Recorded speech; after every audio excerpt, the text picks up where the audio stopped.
Nakakita ka na ba ng isang taong dumaranas ng matinding atake sa puso, na maliit ang tsansa na mabuhay?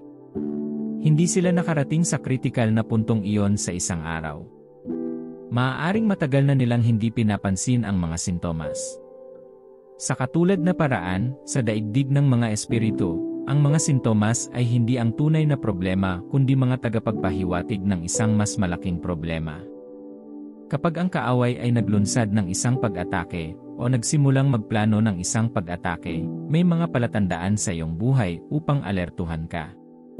Sa video na ito, titignan natin ang 7 babalang palatandaan ng espiritual na pag-atake na hindi mo maaaring baliwalain. Ang pagwawalang bahala sa mga palatandaang ito ay tulad ng paglalakad sa isang larangan ng digmaan habang nasa bulsa ang iyong mga kamay. Atake ka man o depensa, atake ang kalaban, at dapat handa ka para hindi ka matalo.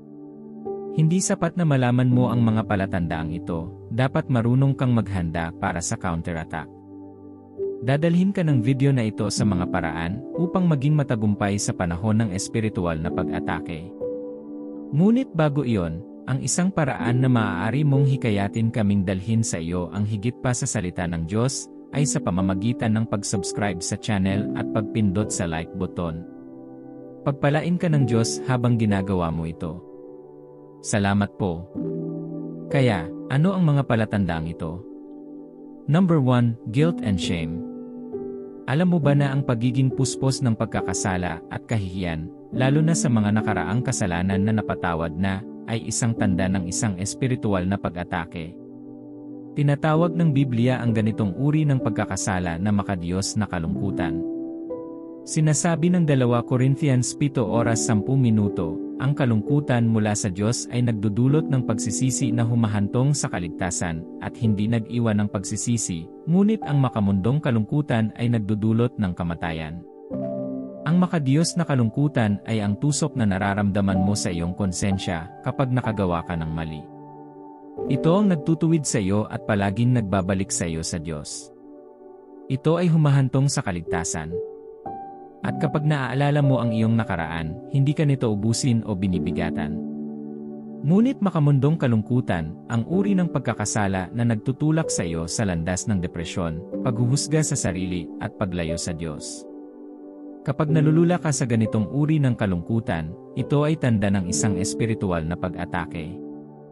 Bilang anak ng Diyos, tinawag ka sa pangalan ng Diyos, binili ng mahalagang dugo ng kanyang bugtong na anak, at ibinukod para sa kanya. Mayroon kang ganoong taas sa kaharian ng mga espiritu na tinatakot mo ang dyablo. Hindi kanya kayang salakayin sa ganoong estado. Kaya ano ang ginagawa niya? Sinusubukan niyang alisin ka sa kamalayan kung sino ka para maging madaling kapitan sa kanyang pag-atake. Ibinabalik ng dyablo ang alaala ng iyong nakaraan. Sa halip na alalahanin ito bilang pinatawad at pinalayas ng Diyos, naramdaman mo muli ang bigat ng ginawa. Pagkatapos ay nagsimulang magtanong ang dyablo. Sa palagay mo ba ay pinatawad ka na ng Diyos? Ikaw, sino ang gumawa ng ganito at ganyan? Sa tingin mo ba ay karapat-dapat kang mangaral sa iba? Ito ay higit pa sa mga pag-isip lamang tungo sa isang malaking muog na nagpapanatili sa iyo na nakagapos. Hindi mo na kayang sambahin ang Diyos. Makikita mo ang iyong sarili na ginugugol ang lahat ng iyong oras sa paghingi ng awa ng paulit-ulit para sa mga kasalanan na pinatawad at nakalimutan ng Diyos. Ang pagkakasala ay pipigil sa iyo sa paggawa ng anuman para sa Diyos. Dala-dala mo ang bigat na iyon at lumubog ng malalim sa hukay na hinila ka na ng Diyos palabas. Ang pag-ataking ito ang ginamit ng dyablo para sirain ang maraming mananampalataya nang hindi nila napapansin. Dahil mukhang isang espiritual na bagay ang makaramdam ng pagsisisi sa kasalanan, iniisip ng maraming tao na ito ay mula sa Diyos. Dapat mong malaman ito at huwag kalimutan, ang Diyos ay hindi nagtatala ng mga kamalian. Kapag humingi ka ng awa, pinapatawad ka ng kanyang dugo at binibigyan ka ng bagong simula. Sinasabi ng Biblia na inaalis niya ang iyong kasalanan kung gaano kalayo ang silangan sa kanluran. Naiisip mo ba kung gaano kalayo ang silangan sa kanluran? Ang iyong mga kasalanan ay pinatawad. Tinitignan ka ng Diyos na parang hindi ka nagkasala noon. Sinasabi ng Biblia, kung ang sinumang tao ay na kay Kristo, siya ay isang bagong nilalang. Ang mga lumang bagay ay lumipas na, narito, ang lahat ng mga bagay ay ginagawang bago. Sa sandaling ikaw ay anak ng Diyos, ikaw ay magiging isang bagong tao. Ang iyong nakaraan ay napako sa krus, at hindi mo na dapat pasanin ang kasalanan at kahihiyan. Kapag nakita mo ang iyong sarili sa ganitong estado ng labis na pagkakasala at kahihiyan, pumunta sa Biblia at gamitin ito bilang isang sandata upang labanan ang dyablo. Ang sabi ng Biblia, ang lahat ng tumanggap sa Kanya, binigyan niya sila ng kapangyarihang maging mga anak ng Diyos. Ikaw ay anak ng Diyos. Ang mga lumang bagay ay lumipas na. Ang iyong nakaraan ay nakalimutan at natubos. Bumangon ka sa katotohanan ito at harapin ang dyablo sa iyong pagkakakilanlan. Huwag bigyan ng lugar ang pagkakasala at kahihiyan na iyon dahil ito ay isang senyales na ikaw ay inaatake sa espiritual. Kailangan mong pumalit sa iyong lugar dahil ang dyablo ay nagpaplano ng mas malaking pag-atake na maaaring magpatumba sa iyo magpakailanman kung hindi ka tumayo sa iyong lugar sa espiritual. Ano ang iba pang mga palatandaan na dapat mong bantayan? Bilang 2, makasalanang gawi. Ang kasalanan, lalo na kapag hindi nagsisi, ay nagbibigay ng pagkakataon sa dyablo na salakayin ka. Napapansin mo ba ang isang uso sa iyong buhay kung saan palagi kang may mainit na pagtatalo sa iyong asawa, na humahantong sa iyong pagsasalita ng masasakit na salita, o labis na galit sa tuwing matatapos ang isang matinding sesyon ng panalangin o may pinaplano kang malaking bagay? Pagkatapos, pakiramdam mo ay nawalan ka ng isang bagay o galit na galit para manalangin kahit sandali. Ang lahat ng iyon ay mga palatandaan ng isang espiritual na pag-atake. Alam ng dyablo kung ano ang nangyari sa kanya nang matagpuan ng Diyos ang kasalanan sa kanya, kaya patuloy niyang ginagamit ang parehong diskarte upang mapunta ang mga tao sa isang estado ng hindi pagsang-ayon sa Diyos. Ito ay katulad ng ginawa ni Balak sa mga Israelita. Natakot si Balak sa mga Israelita matapos marinig ang lahat ng ginawa ng Diyos sa kanilang mga kaaway. Sumangguni siya kay Balaam, isang propeta ng Diyos, upang sumpein ang mga Israelita. Hindi maaaring sumpein ni Balaam ang mga tao dahil sila ay pinagpala. Nang sinubukan niya ito, mas maraming blessings ang binigkas niya sa kanila. Pagkatapos ng maraming pabalik-balik, nakaisip si Balaam ng isang plano. Sinabi niya na dahil nasa kanila ang pabor ng Diyos, kailangan nilang gumawa ng isang bagay na hindi kalugod-lugod sa Diyos para parusahan niya sila. Ito ay noong ipinasok nila ang pangangalunya sa kampo, at mga 24,000 sa kanila ang namatay sa isang araw. Ginagamit ng dyablo ang pagsuway, pag-ibig sa pera, at pagmamataas para sirain ang mga tao, tulad ng pagwasak niya kay Balaam. Napapansin mo ba na ang mga Israelita ay laging natatalo sa labanan kapag may kasalanan sa kampo? Ang Diyos ay nagpapatawad ng mga kasalanan kapag sila ay pinagsisihan, ngunit may mga kahihinatnan para sa bawat kasalanan. Ang mga gawin na tila imposibleng masira at ang mga adiksyon na magbabalik sa iyo sa dati kapag malapit ka ng tumaas sa isang tiyak na taas sa espiritu ay mga palatandaan na ang iyong espiritong tao ay inaatake. Kinakain ng kasalanan ang iyong espiritu at ginagawa kang hindi karapat-dapat na tumayo sa harap ng Diyos. Hindi ka na maaaring sumigaw ng Iaba, Ama, dahil ang kasalanan ay nagdudulot ng pagkakahati sa pagitan mo at ng Diyos. Ang mga gawin na ito ay hindi palaging pareho para sa lahat, kaya maaaring kailanganin mong tingnan ang iyong buhay upang malaman kung alin ang naghahari na. Para sa ilan, maaaring ito ay hindi pagpapatawad, kapaitan, puot, o pagmamataas. Maaaring ito ang uri ng kasalanan na ginawa ng isang tao, na kahit ang susunod na tao sa taong iyon ay hindi alam. Ito ang mga taong maaaring manatili sa isang mananampalataya sa loob ng maraming taon, at maaaring manipulahin ka pa ng dyablo, upang maniwala na ito ay kahinaan lamang at lahat ay may isang kahinaan o iba pa.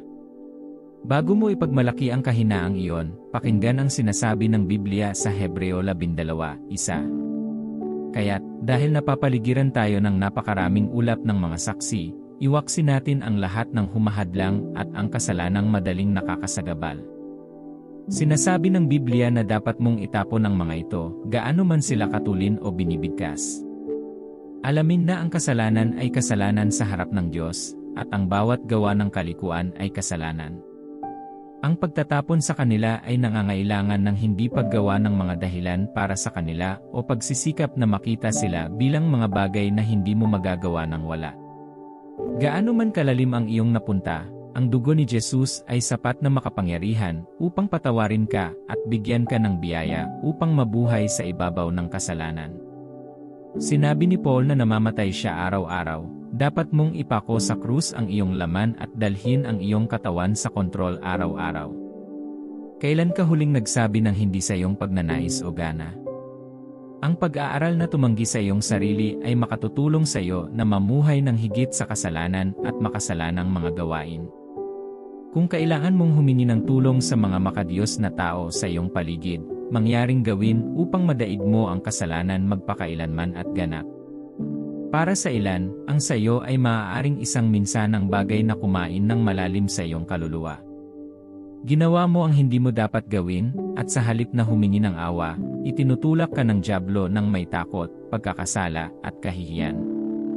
Ang tanging layunin niya ay ilayo ka sa kung sino ang gusto ng Diyos, ngunit hindi mo siya papayagan. Pumunta sa Diyos sa pagsisisi, humingi ng awa, at hayaan ang mahalagang dugo ni Jesus na hugasan ka sa bawat kasalanan. Bilang 3, mga distractions. Sinasabi ng Biblia na ang magnanakaw ay dumarating upang magnakaw, pumatay, at manira. Ito ang mga pangunahing layunin ng pag-atake ng dyablo sa isang anak ng Diyos. Gusto niyang nakawin ang lahat ng nakuha mo mula sa Diyos, sirain ang iyong patotoo, at sa huli ay maging sanhi ng pagkamatay ng isang tao sa espiritual. Kapag nakita ng dyablo na hindi kanya madadala sa pagkakasala, kahihiyan, at makasalanang mga gawi, ipinakilala niya ang mga distractions. Kapag mayroon kang mga distractions, maaari mong isipin ang tungkol sa mga hindi kinakailangang bagay na nakaagaw ng iyong oras. Tama? Hindi naman kailangan. Maaaring maging lehitimo ang pagkagambala, ngunit dahil ginagamit ito ng dyablo bilang pain para ilayo ang iyong pagtuon sa Diyos, sa iyong atas, at sa iyong espiritual na buhay, nagiging mapanganib ito. Ang anumang bagay na nagnanakaw mula sa oras na ginugugol mo sa Diyos, nakakasagabal sa iyong debosyon, o pumalit sa iyong isip ay isang kaguluhan. Ang mga pagkagambala na ito ay maaaring panloob o panlabas. Tingnan ang tukso ni Jesus at mauunawaan mo kung paano ito ginagawa ng dyablo. Alam ng dyablo na siya ay nagugutom, kaya hiniling niya sa kanya na gawing tinapay ang mga bato. Hindi ka tutuksuhin ng dyablo ng hindi mo kailangan, alam niyang kailangan mo ito para masundan ito. Ito ay lehitimo para kay Jesus na kumain, ngunit ang paggawa ng mga bato sa tinapay ay hindi ang focus ng kanyang ministeryo.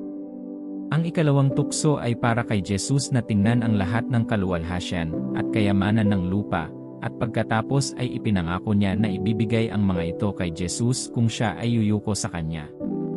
Nakikita mo ang isa pang punto kung saan ang dyablo ay maaaring magdala ng mga distractions sa iyo. Pinapakita niya sa iyo kung ano ang gusto mo sa malapit at nangangako na ibibigay ito sa iyo kung makikipagkompromiso ka lang. Maraming tao ang nadala sa kanilang nakikita, at ang paggawa ng mga kompromiso upang makuha ang mga ito ay tila hindi malaking bagay. Ang layunin ng pagkagambala ay alisin ang iyong espiritu mula sa pagkonekta sa Diyos upang ikaw ay maging madaling puntirya. Ang mga kaibigan na humihiling sa iyo na sumama sa kanila sa isang lugar kapag kailangan mong tumuon sa iyong espiritual na buhay ay isang kaguluhan. Ang iyong telepono ay nagbubus ilang minuto bago ang iyong oras ng debosyon, at kailangan mong bugulin ang susunod na ilang oras sa pagpapayo at pagdarasal para sa iba, ay isang nakakagambala. Sa oras na tapos ka na, pagod ka ng magdasal. Sa ibang pagkakataon, trabaho ang nangangailangan ng iyong atensyon, o kailangan mong bisitahin ang isang taong dumaranas ng mahihirap na oras. Ang lahat ng mga aktibidad na ito ay nagpapanatili sa iyo na abala at nauubos ang iyong espiritu, na nag-iwan sa iyong madaling pag-atake. Ang mga pagkagambala sa kanilang sarili ay hindi ang problema. Ang hinahanap ng dyablo na makamit sa pamamagitan nila ay mapanganib sa iyong espiritu. Sa sandaling maakit ka ng dyablo palabas ng lihim na lugar, malantad ka, at anumang bagay ay maaaring mangyari pagkatapos. Parang mahina ang immune system dahil sa malnutrisyon, at kapag dumating ang isang atake, hindi nito kayang labanan ito. Maging sapat na sensitibo upang malaman kung darating ang mga pagkagambala. Huwag hayaang magkaroon ng anuman sa pagitan mo at ng iyong debosyon sa Diyos. Panatilihin ang iyong pagtuon sa Diyos sa lahat ng oras at alam kung kailan sasabihin hindi. Nagulat ka ba sa mga palatandang ito? Narito ang higit pang mga palatandaan ng isang malubhang espiritual na pag-atake na hindi mo dapat baliwalain. Bilang 4, kabigatan. Ito ay patuloy na bigat na nagpapabigat sa iyo. Dumarating ito bilang pang-aapi at kalungkutan. Ang bigat na ito ay dumarating kapag pinahihirapan ng dyablo ang iyong kaluluwa ng may kalungkutan na humahantong sa takot at kawalan ng katiyakan. Tinanong ni David ang kanyang sarili, bakit ka nalulumbay, o kaluluwa ko? Umasa ka sa Diyos. Kahit na hindi maganda ang mga sitwasyon sa paligid niya, pinalakas niya pa rin ang loob niya sa Panginoon. Kung ang mga bagay sa paligid mo ay kasiyasya o hindi, ang kakayahang magsaya sa espiritu ay isang plus para sa iyo. Dinadala ng dyablo ang espiritu ng kabigatan sa pamamagitan ng pagpapasok ng isang kasinungalingan at pagpapapisarito ng isang mananampalataya hanggang sa ito ay mairehistro sa kanilang subconscious. Ito ay nagiging malalim sa lawak na ito ay isinasalin sa mga bangungot at mapang-aping mga sitwasyon na naglalayong nakawin ang kapayapaan at kagalakan sa iyong buhay. Kapag nakita mo ang sign na ito, huwag pansinin ito. Ang kaaway na nagnanakaw ng iyong kagalakan ay naglalagay sa iyo sa paraan ng kapahamakan. Sinasabi sa Isaias 61:3, at ihanda ang mga nagdadalamhati sa Sion, upang bigyan sila ng putong ng kagandahan sa halip na abo, ng langis ng kagalakan sa halip ng dalamhati, at ng damit ng papuri sa halip ng diwa ng kawalan ng pag-asa. Tatawaging puno ng katuwiran, isang tanim ng Panginoon para sa pagpapakita ng kanyang kaniningan. Ang talatang ito ay nagsasalita tungkol sa pangako ng Diyos na papalitan ang diwa ng kawalan ng pag-asa ng isang damit ng papuri. Ang diwa ng kawalan ng pag-asa ay nakakaimpluwensya sa iyong mga iniisip at kilos. Nagdudulot ito ng mapang-aping mga kaisipan na humahantong sa mga gawi na nagbibigay sa espiritu ng higit na puwang upang umunlad. Kahit na ang mga espiritual na aktibidad tulad ng pagdarasal at pagbabasa ng Biblia ay maaaring magpatuloy sa panahong ito, ang puso ay nagdidilim at nananatili sa pagkaalipin upang ang liwanag mula sa presensya ng Diyos ay hindi tumagos. Kailangan ang pagiging mulat sa estadong ito at gumawa ng tamang aksyon para malagpasan ito. Kapag napansin mo ito sa iyong buhay, mulat na pagnilayan ang kabutihan ng Diyos. Umawit ng mga awit sa iyong puso sa Diyos. Sadyang umawit at magalak sa harap ng Diyos. Sa una, maaaring parang nagbubuhos ka ng tubig sa isang bato, ngunit sa kalaunan, ang kapangyarihan ng presensya ng Diyos ay lililiman ka, at ang kadiliman ay mawawala. Sa harapan ng Diyos, mayroong kalayaan, at sa kanyang kanang kamay ay may mga kasiyahan magpakailanman.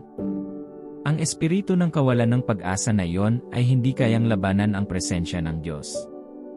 Linangin ang presensyang ito at huwag hayaang mawala ang iyong kagalakan. Numero 5, pananakot.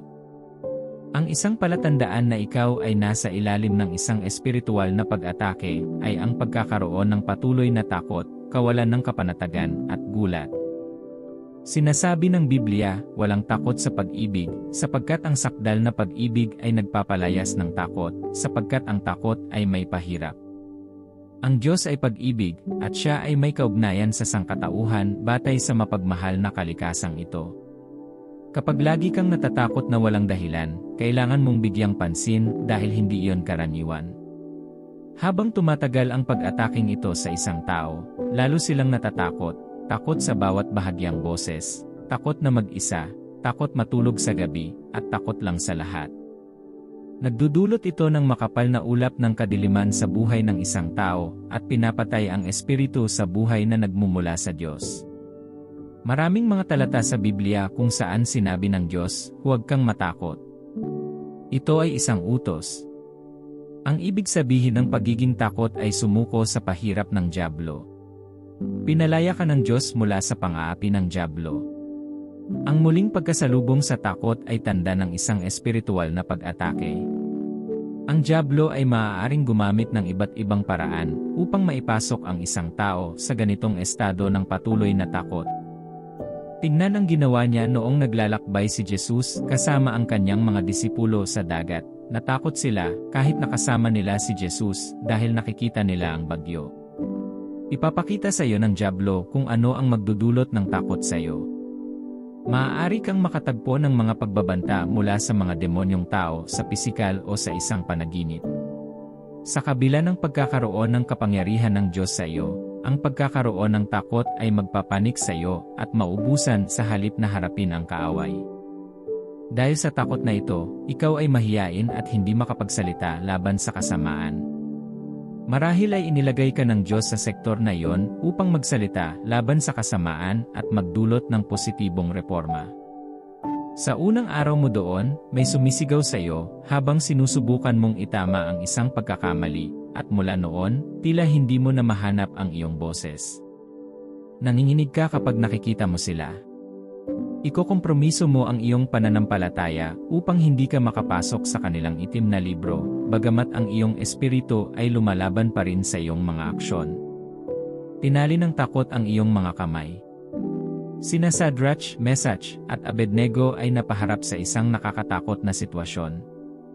Gumawa si Nabucodonosor ng isang rebulto at hiniling sa lahat ng naroroon na yumukod dito, ngunit tumanggi sila. Dinala sila ng mga bantay sa hari, at binigyan sila ng hari ng isa pang pagkakataon na yumuko, ngunit tumanggi pa rin sila. Ang kinahinatnan ng kanilang pagtanggi ay itapon sila ng hari sa isang nagniningas na pugon. Nang tumanggi sila, 7 beses niyang pinalakas ang apoy, ngunit hindi iyon sapat para mapayuko sila sa rebulto. Walang alinlangang iyon ay isang espiritual na pag-atake, ngunit sila ay matapang at hindi natinag, at nakita mo kung paano nakipaglaban ang Diyos para sa kanila at inilabas sila ng hindi nasaktan. Mga minamahal, ang Diyos ay nasa iyong panig. Sinasabi ng Biblia na ang matuwid ay kasing tapang ng isang leon. Dapat kang maging tiwala sa katotohanan na hindi ka nag-iisa. Ang Diyos ay laging kasama mo, at kung ipinadala ka niya doon, nandyan siya sa tabi mo at ipagtatanggol ka. Namatay si Jesus upang magdala ng kaligtasan mula sa bawat takot at pananakot. Sinasabi ng Biblia, yamang ang mga anak ay may laman at dugo, siya rin ay nakibahagi sa kanilang pagkatao upang sa pamamagitan ng kanyang kamatayan ay masira niya ang kapangyarihan ng may hawak ng kapangyarihan ng kamatayan, iyon ay ang dyablo. At mapalaya ang lahat ng kanilang ang mga buhay ay pinananatili sa pagkaalipin sa pamamagitan ng kanilang takot sa kamatayan. Kapag napansin mo ang takot na ito sa iyong sarili, maglaan ng oras upang patatagin ang iyong pananampalataya at pagtitiwala sa Diyos. Pag-aralan ang salita ng Diyos hanggang sa punto na ang salita ay nagiging isa sa iyong espiritu. Kaya kapag sinabi ng Biblia, magpakalakas ka at magpakatatag. Huwag kang matakot o masindak dahil sa kanila, sapagkat ang Panginoon mong Diyos ay sumasama sa iyo. Hindi ka niya iiwan ni pababayaan man, Deuteronomio 31:6. Ikaw ay tunay na huwag matakot anuman ang gawin ng dyablo. Huwag bigyan ng pagkakataon ang takot dahil ang taong natatakot ay talunan na bago pa man magsimula ang laban. Ano ang iba pang mga palatandaan na nagpapakita na ikaw ay nasa ilalim ng espiritual na pag-atake? 6. Pinahirapang pag-iisip. Ang mga pag-iisip ay makapangyarihan. Sa katunayan, mas malakas sila kaysa sa iyong iniisip. Naimpluwensyahan nila ang iyong mga aksyon, paniniwala, at pag-isip, at sa pangkalahatan ay kinokontrol ang iyong buhay. Ang kumokontrol sa iyong mga iniisip ay palaging kumokontrol sa iyong buhay. Kaya naman pinapayuhan ng Diyos ang mga mananampalataya na magbago sa pamamagitan ng pagpapanibago ng kanilang isipan. Hindi ka maaaring magpadala sa mga negatibong kaisipan na naglalayong ilihis ang iyong puso mula sa katotohanan. Kapag ang iyong puso ay sinasaktan ng mga kaisipang nagpapanatili sa iyo na pinahihirapan at inaapi, ito ay tanda ng isang espiritual na pag-atake. Ang mga negatibong kaisipan ay tiyak na darating, at bilang anak ng Diyos, may kapangyarihan kang labanan ang mga ito. Ngunit kapag ang mga kaisipang ito ay naging mapanghimasok, unti-unti silang nagiging isang malakas na boses na umaalingaw sa iyong subconscious. Pagkatapos ay kailangan mong bigyang pansin ito dahil ang dyablo ay naghahangad na talunin ka. Sumulat si Pablo sa iglesia sa Corinto tungkol sa espiritual na pakikidigma upang ipaalam sa kanila kung ano ang nangyayari at ihanda sila sa pakikipaglaban sa kaaway. Sabi niya, sapagkat bagaman tayo ay nabubuhay sa mundo, hindi tayo nakikipagdigma gaya ng ginagawa ng mundo.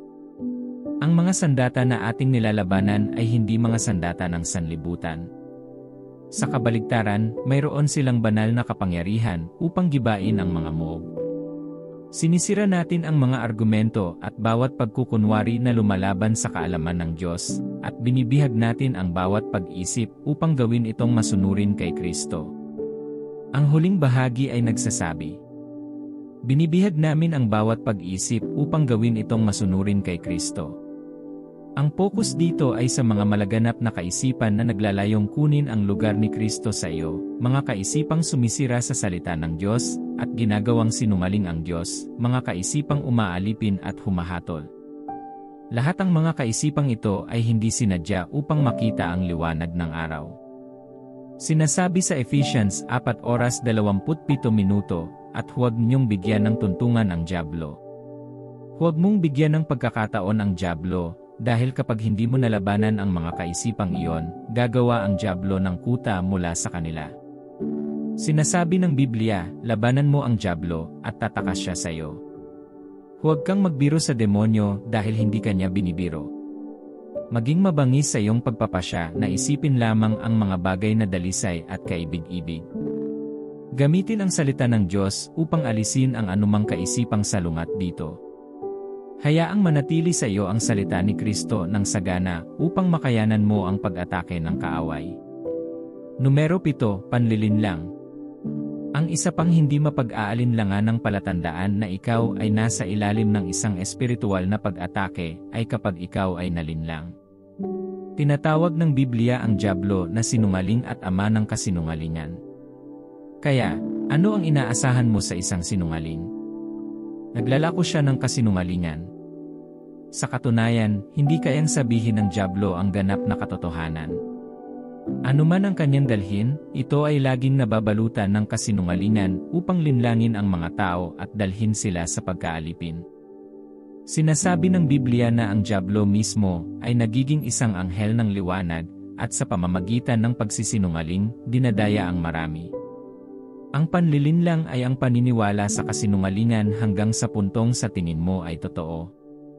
Ginagawa ito ng dyablo ng mahinahon na maaari ka pang makakuha ng mga sanggunian sa banal na kasulatan upang suportahan ang mga pagkakamaling ito. Ang mga taong minamanipula ng dyablo upang maniwala sa kasinungalingang ito ay maaaring hindi man lang masama sa iyo. Ngunit dahil sa pagmamanipula na ito, nakita nila ang kanilang sarili bilang mga ministro ng kasinungalingan. Gaano man katotoo ang isang kasinungalingan, ang banal na espiritu ang saksi sa loob mo na magtuturo sa bawat panlilinlang at gagabay sa iyo sa lahat ng katotohanan. Mapapansin mo na ang dyablo ay naglulunsad ng kanyang pag-atake kadalasan sa iyong isip. Ang estado ng iyong pag-isip ay mahalaga kung nais mong mapagtagumpayan ang isang espiritual na labanan. Ingatan mo ang iyong puso ng buong sikap sapagkat mula rito ang mga isyu ng buhay. Sinasabi ng Biblia na siya ay tulad ng isang leong umuungal na naghahanap kung sino ang masisila. Siya ay hindi kahit isang leon, siya ay isang imitasyon lamang at hindi ka kayang lamunin.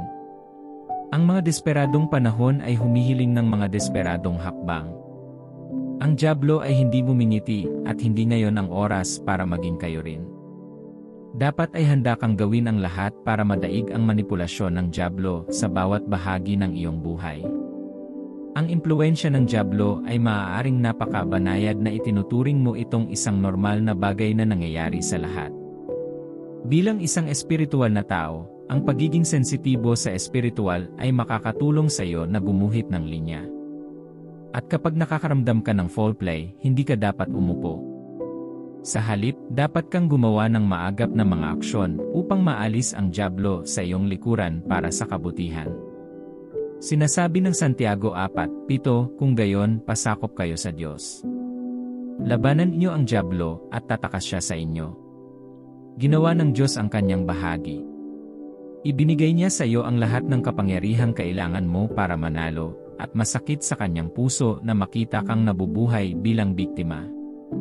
Isuot ang buong baluti ng Diyos at maging handa upang labanan ang lahat ng pag-atake ng kaaway. Ikaw ay panalo. Ibinigay sa iyo ng Diyos ang lahat ng kapangyarihan sa langit at sa lupa. Ang isa sa mga sandata sa iyong pagtatapon ay ang sandata ng panalangin.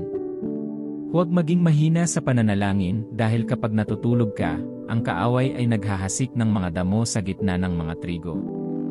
Huwag matulog sa espiritual sa pamamagitan ng kawalan ng panalangin at kakulangan sa pag-aaral ng salita. Ang kapangyarihan ay magagamit para sa iyo, gagamitin mo ba ito? Manalangin tayo. Salamat, Panginoon, sa mga senyales na ipinakita mo sa akin, upang ipaalala sa akin na ang mga espiritual na labanan ay totoo, at na ang kalaban ay hindi magpapahinga hanggat ako ay nasa panig na ito ng kawalang hanggan. Tulungan mo akong maging mapagbantay at huwag ignorante sa mga kagamitan ng dyablo. Hindi ako mabibiktima ng mga gimik ng demonyo. Patuloy na biguin ang gawain ng masasama at biguin ang mga plano ng kaaway sa aking buhay. Hinaharap ko ang bawat demonyong impluensya sa aking buhay. Dalangin ko na ang kapangyarihan ng iyong presensya at espiritu ay liliman sa akin at papalitan ang bawat gawain ng kadiliman. Bigyan mo ako ng biyaya upang madaig ang bawat ugali na darating upang buksan ang pinto para sa kaaway na pumasok. Tulungan mo akong malampasan ang bawat pagkakasala at kahihiyan na maaaring gustong gamitin ng kalaban para maging madaling atakehin ako. Alam kong pinatawad mo ang nakaraan at tinubos mo ako. Hindi ako hinatulan. Alam ko kung sino ako at ang aking lugar at posisyon kay Kristo. Hindi ako makikinig sa anumang boses na nagsasabi sa akin kung hindi para panatilihin akong talunan. Bigyan mo ako ng kapangyarihan ng pagtutok upang kapag ang kalaban ay dumating na may mga bagay o mga tao upang makagambala sa akin, ako ay magiging sensitibo at hindi umalis sa aking tungkulin. Tulungan mo akong maging kasing talino ng ahas para mahuli ko ang anumang gawain ng kaaway bago nila ako madaig. Punuin mo ako ng iyong kapangyarihan muli. Tumanggi akong umasa sa aking lakas. Alam kong nanalo ka na sa paglaban sa kasalanan, kamatayan, at impyerno. Tumatanggap ako ng kapangyarihan na lumakad sa tagumpay sa lahat ng oras. Tumatanggap ako ng kapangyarihang maging higit pa sa isang mananakop. Sinasabi ng iyong salita na kapag ang kaaway ay dumating laban sa iyo tulad ng isang baha, ikaw ay magtataas ng isang pamantayan laban sa kanila. Dalangin ko na ikaw ay bumangon at ipagtanggol ang aking kapakanan sa lahat ng mga kaaway na bumangon laban sa akin. Bumuo ng isang pader ng apoy sa paligid ko at gawin akong hindi mahahawakan para sa mga kaaway. Inihaharap ko ang aking puso sa iyo ngayon, ito ay kung saan palaging pinupuntirya ng dyablo ang kanyang mga pag-atake. Alisin mo ang lahat ng lungkot at hayaang mag-umapaw sa loob ko ang iyong kagalakan. Tulungan mo akong ituon ang aking puso sa iyo upang maranasan ko ang ganap na kagalakan na nagmumula sa pananahan sa iyong presensya. Linisin ang aking mga iniisip. Alisin ang lahat ng pinahirapang pag-iisip. Patahimikin ang bawat boses na nagsasalita ng negativity sa aking espiritu. Natatanggap ko ang kapangyarihan at biyaya na pag-aralan ang salita ng Diyos at gawin itong aking pagninilay-nilay araw-araw. Sa pagninilay-nilay ko sa salita, pupunuin nito ang bawat kaibuturan ng aking pagkatao at tatayo bilang isang makapangyarihang sandata para madaig ko ang bawat pag-atake. Espiritu Santo, ikaw ang espiritu ng katotohanan. Turuan mo ako lagi ng iyong katotohanan upang kahit gaano kaginhawa ang panlilinlang, hindi ako mahuhulog dito. Kahit sino ang may pananagutan sa paglalako nito, hindi ako mahuhulog sa panlilinlang. Sa halip, maintindihan ko at matutugunan ko ito sa katotohanan. Salamat, Ama, sa pangalan ni Jesus, dalangin ko. Amen. Kung nanonood ka pa rin, bahagi ka ng pamilyang Kristiyano. Dahil sa iyo, makakagawa ako ng higit pang mga video at makapag-aalok ng insightful Bible inspiration. Salamat sa pagiging bahagi ng pamilyang ito. Umaasa ako na mayroon kang isang kamangha-manghang araw. Pagpalain ka ng Diyos